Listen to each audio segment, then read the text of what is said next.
This is Dr. Ari Aris, licensed psychologist and parenting coach. And welcome to a quick Facebook Live event from the Innovative Dad. And Innovative Parenting is all about learning from our parenting experiences and continuing to grow from our parenting fails and building on those parenting victories. And I thought, just coming back inside from a walk today, that I would share with you, just a parenting thought that I had as I sort of watched my own interaction with my kids and said, well, wait a second, what was I doing? So, of course, it's summer, it's hot outside, I'm feeling warm, it's lunchtime, and I came in and I was really snappy. Just rah, rah, rah, barking and mad at everybody. And I realized is that I had ignored a really important parenting self-care, but as well a general parenting strategy that I think is really important for us to keep in mind pretty much all the time, but particularly during these hot, warm days of the summer. And that is this philosophy of and this idea of the word HALT. And HALT is an acronym, HALT, and it stands for hungry, angry, lonely, and tired. And it shows up when we talk about addictions, but I think it's really important to be thinking about it in terms of our parenting as well. And the idea here is that when, as parents or as our kids are, if we're hungry, angry, lonely, or tired, we are more likely to act out, to misbehave, to have problems. So for myself, it was lunchtime, I was hungry. I wasn't necessarily angry, but I was probably a little tired. And that led into my behavior not being the best that it should have been. And this is something to be paying attention to. We talk about being hangry all the time. And it's, we can be lacking in the basic nutrition, but we could also just be hungry for, filling an emotional need and friendship, comfort, particularly now with, quarantine ending and people sort of figuring out how to negotiate their way around these things. It certainly is a little bit of a challenge for us. So our hunger may be showing up more than just gastrointestinally. And then anger, well, we generally have a hard time expressing our anger. We don't want to do it completely in words because we're uncomfortable with the conflict. So then we do things like yell, we slam doors, we criticize, we walk around on a huff. And being aware of whether or not you're angry or if you need to do something to calm yourself down, like take that walk that I just came back from, or something else, is really important. Now, certainly, lonely has really been a big issue during the pandemic. We as parents have felt isolated from our support groups, from our peers, from our family. And even now, as we're coming back out of things, hopefully, you can still feel isolated. Being a parent is sort of an isolating thing to do. Even if you're raising your children with a partner, your experience can be tough and can feel like that nobody else is really having that experience. And then certainly tired. I feel like that goes without saying. If you're a parent, you're tired. I don't know any parents that aren't. And we get, uninterrupted sleep. I woke up this morning, there was another child in the bed. That child was not there when I went to sleep. I did not help that child get into my bed, but lo and behold, that child was there.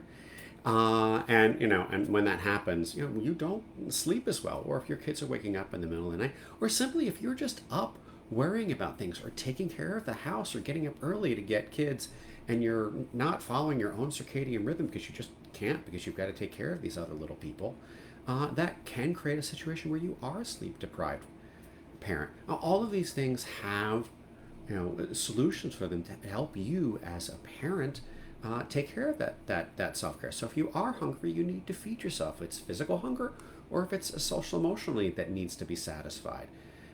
If you're angry, take a minute to do something to deal with that anger. Engage in a mindfulness activity. Do something physical. Meditate. Deep breathe. Give yourself a timeout, or if you need to, seek some professional help for dealing with it. If you're lonely, if you're feeling isolated, reach out to somebody. Have a Facebook Messenger conversation or WhatsApp somebody, or pick up the phone and call them. Even if it's just for a few minutes, you'll be surprised how connecting That is, many of us that are now working from home are finding that we're missing even some of those casual encounters that we had in the office, where we were talking to to somebody whose desk we walked by all the time. We don't have those smaller encounters while we're still working from home. And for many of us, this may be the new normal even as we come out of the pandemic. And then certainly tired is, maybe the trickiest one to deal with, because you can't always just run off and take a power nap. That works for some of us. It's never really worked for me. I'm not a huge napper. It's a skill I really would love to develop, though. But thinking about what you're doing when you're going to bed, can you get yourself to bed earlier? Can you do some prioritizing to say, you know what, not tonight or not tomorrow morning? Or even could you adjust your expectations of yourself? Or just give yourself a quick mental break. Pull up a stupid game on your phone, watch 5 minutes of television, walk outside and experience nature. That can do wonders for your feeling of tiredness and just getting a little bit of that vitamin D into your body and experiencing. So, halt is something you want to ask yourself, and you can turn these questions around. I've applied them right now as we're talking to us as parents. But believe it or not, this works really well for our kids because they're just as human as we are. And our children act out and have problems when they're hungry, when they're angry, when they're lonely, or when they're tired, or when there's some combination of those four things. And if we can check on that as we move into emotion coaching them and helping them with their problem solving, sometimes meeting some of those immediate basic needs. Going back, if you've taken Psych 101 and talked about Maslow's hierarchy, well, that hungry, that tired, those basic needs are right down on that bottom, and those emotional needs are not that far away from it either. And if our basic needs aren't being met, if we feel like we have an inadequacy in them, we're not going to act as well. We need to make sure that our basic human needs are being taken care of.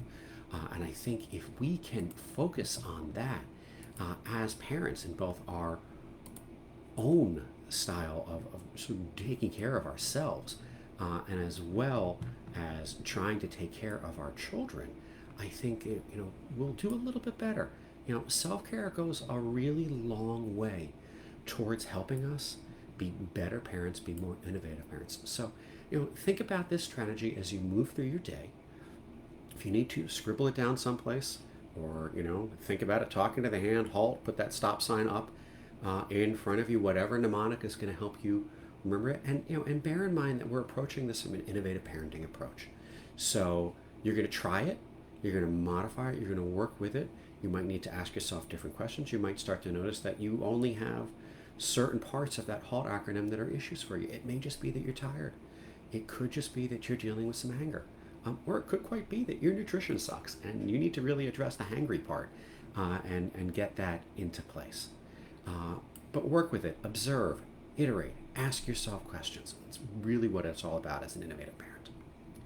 Well, thank you for joining me here at The Innovative Dad. And as always, you can find more parenting strategies, ideas here on my Facebook page or on my website, www.ariaris.com. Don't forget to sign up for my newsletter, and please join my Facebook group, Innovative Parenting Hacks for Parents, and where you can connect with other parents seeking to grow as parents one day at a time. Thank you, and have a great rest of your day.